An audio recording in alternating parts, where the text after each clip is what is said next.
शिवं सुतबुद्धं परं विश्वनाथं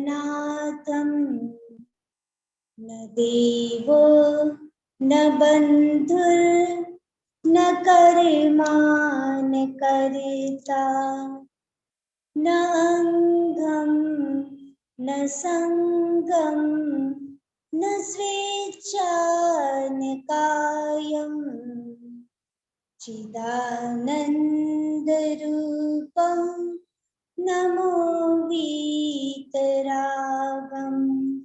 चिदानन्दरूपं नमो वीतरागम्।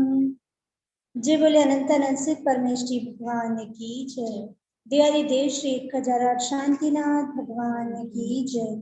परम पूज्य आचार्य भगवान श्री गणाचार्य विराग सागर जी महाराज की जय। परम पूज्य आचार्य भगवान श्री वात्सल्य रत्नाकर विराग सागर जी महाराज की जय। परम पूज्य गणाचार्य विजय श्री विराग सागर जी महाराज की जय। द्वादशांग जिनवाणी माता की जय। परम पूजनीय श्रीलिका माँ विस्मिता श्री विगम्या श्री माता जी की जय। इच्छामी माता जी। ठीक, अपन प्रायोगिक लब्धि समझ रहे थे। प्रायोगिक लब्धि में अपन ने कर्म की जो प्रकृति है, कर्म की जो स्थिति है उसका सत्व समझा, कर्म के जो अनुभाग है उसका सत्व को समझा, और जो प्रदेश का सत्व था उसको समझने का ट्राई किया। अब अपन आगे समझते हैं। इसमें अपन ने इतना समझा कि जो मध्यम स्थिति में है, यानी ज्यादा हाईएस्ट भी जिसका सत्व नहीं है और जिसका लोएस्ट भी नहीं है, जिसका मध्यम स्थिति का सत्व है, चाहे वो प्रदेश का हो, चाहे वो अनुभाग का हो, चाहे वो कर्म की स्थिति का हो, वो मध्यम स्थिति का होगा, तब जाके वो प्रथम सम्यक्त्व की योग्य होता है। राइट।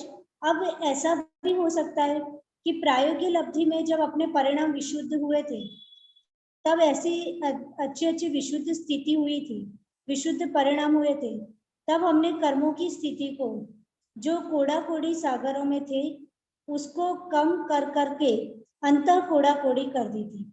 पर क्या जो परिणाम है वो हमेशा विशुद्ध बने ही रहे, ऐसा जरूरी नहीं है। हमने कर्मों की स्थिति को डाउन तो कर दिया, कर्मों की स्थिति का जो सत्व था उसको हमने डाउन करके अंतर कोड़ा कोड़ी कर दिया, लेकिन जैसे ही हमारे परिणाम नॉर्मल हो गए, सामान्य हो गए, ठीक है, जितनी भद्रता हमारे परिणामों में पहले थी, जिसके बेस पर हमने अंतर कोड़ा कोड़ी कर्मों की स्थिति कर दी थी, अब वो परिणाम नॉर्मल हो गए, सामान्य हो गए, फिर क्या होगा? फिर वही बात हो जाएगी जो कोड़ा कोड़ी सागरों में हम कर्म की स्थिति हमारी थी वैसी फिर से होने लगेगी। वैसे ही कर्मों की स्थिति का सत्व कोड़ा कोड़ी सागरों में फिर से हो जाएगा। तो फिर क्या मतलब निकलेगा अपना? समझ में आ रहा है? जो हमने विशुद्धि के द्वारा कर्मों की स्थिति के सत्व को अंतर कोड़ा कोड़ी कर दिया था, अब जब अंतर कोड़ा कोड़ी कर दिया तब हमारे परिणाम विशुद्ध थे, तभी ये कर पाए। लेकिन जब परिणाम हमारे नॉर्मल होने लगेंगे, पहले जैसी भद्रता परिणामों में नहीं रहेगी, वो शांति जो परिणामों में पहले थी वो नहीं रहेगी, तब फिर से क्या होगा? फिर से वो अंतर कोड़ा कोड़ी जो अपन ने किया था वो बढ़ करके किस में हो जाएगा? कोड़ा कोड़ी सागरों में हो जाएगा। जैसे स्टॉक मार्केट होता है, तो स्टॉक मार्केट में मंदी आ गई थी, मंदी आ गई थी, इसीलिए तो अंतर कोड़ा कोड़ी सागर हो गया। अब स्टॉक मार्केट में तेजी आ जाएगी तो क्या हो जाएगा? फिर से कोड़ा कोड़ी सागरों में हो जाएगा। राइट। तो ये स्टॉक मार्केट में तो तेजी आ जाए वो अच्छी बात है, लेकिन अपने जो कर्मों की स्थिति का जो स्टॉक मार्केट है उसमें तेजी आ जाए तो फिर, और परिणाम जब सामान्य हो जाएंगे तो फिर क्या हो जाएगा? कर्मों की स्थिति का सत्व है वो फिर से बढ़ जाएगा। बढ़ जाएगा कि नहीं? तो फिर तो ये तो हम प्रॉब्लम में आ गए कि जो हमने अंतर कोड़ा कोड़ी सागर में किया था वो अब क्या हो गया? फिर से कोड़ा कोड़ी सागर में होने की पॉसिबिलिटी हो गई। जैसे मोहनीय कर्म का फिर से 70 कोड़ा कोड़ी सागर किसी का हो सकता है, ठीक है। 30 कोड़ा कोड़ी सागर का कोई फिर से कर सकता है, 40 कोड़ा कोड़ी सागर का फिर से उसकी हो सकती है, ठीक है। तो अब अपन क्या करेंगे, जो अपना अनुभाग था, जो चतुस्थानीय का हमने विशुद्ध परिणाम करके द्विस्थानीय किया था, तो अब हो सकता है कि अब परिणाम नॉर्मल हो गए तो फिर से चतुस्थानीय हो जाएगा, ठीक है ना। तो ऐसी स्थिति में फिर जीव प्रथमोपसम सम्यक्त्व कैसे प्राप्त करेगा, समझ में आ रहा है। तो ऐसा भी हो सकता है। तो अब उसके लिए आचार्य महाराज ने बताया है कि उसके लिए जो प्रथमोपसम सम्यक्त्व के जो अभिमुख है, ऐसे जीव होता है, उसका स्थिति बंध, उसका परिणाम, स्थिति बंध का परिणाम कितना है, तो वो समझाने के लिए उन्होंने 12 प्रकार का बताया है। तो किस प्रकार से वो अपन समझते हैं, बोलो।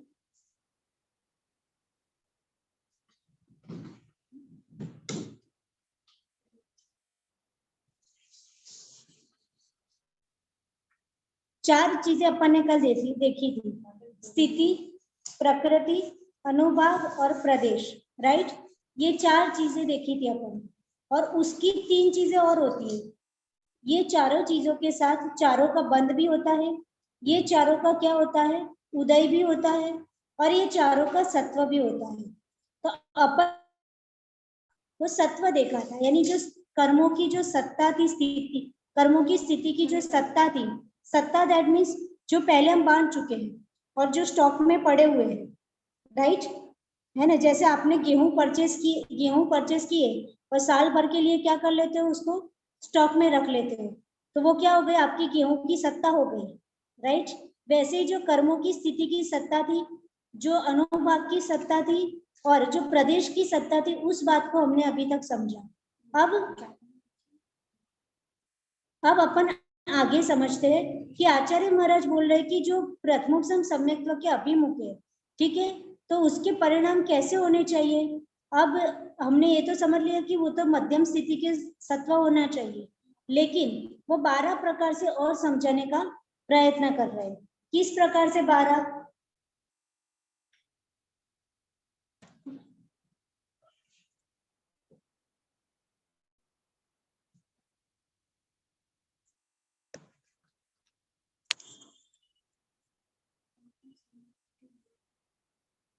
ये स्थिति, फिर ये प्रकृति,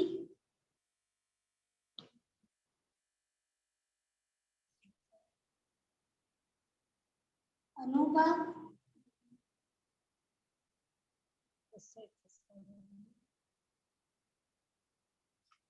और यहाँ हो जाएगा प्रदेश, ठीक। तो 4 चीजें लिखी है हमने यहाँ पे, स्थिति, प्रकृति, प्रदेश और अनुभाग। अब उन चारों का क्या क्या हो सकता है, तो उन चारों की 3 चीजें होती है। उन चारों की 3 चीजें होती है, एक होता है बंध, एक होता है उदय, और एक होता है सत्व, ठीक है। स्थिति, प्रकृति, अनुभाग और प्रदेश, ये चारों के 3 चीजें हो सकती है, बंध, उदय और सत्व। तो ये 4 को 3 से मल्टीप्लाई करोगे तो क्या आंसर आ जाएगा, स्थिति, प्रकृति, अनुभाग, प्रदेश का बंध, स्थिति, प्रकृति, अनुभाग और प्रदेश का उदय, स्थिति, प्रकृति, अनुभाग और प्रदेश का सत्व। तो 4 into 3, तो टोटल कितना आंसर आ जाएगा, 12। तो ये 12 प्रकार से हमको निकालना है, यानी जो सम्यक्त्व के योग्य है उसके किस किस प्रकार के परिणाम से ये पॉसिबल होता है, वो हमको आगे समझना है। अब अपन बंध को समझने का प्रयत्न करेंगे, राइट। ये ऑलरेडी अपन समझ चुके हैं, अब अपन बंध को समझने का प्रयत्न करेंगे।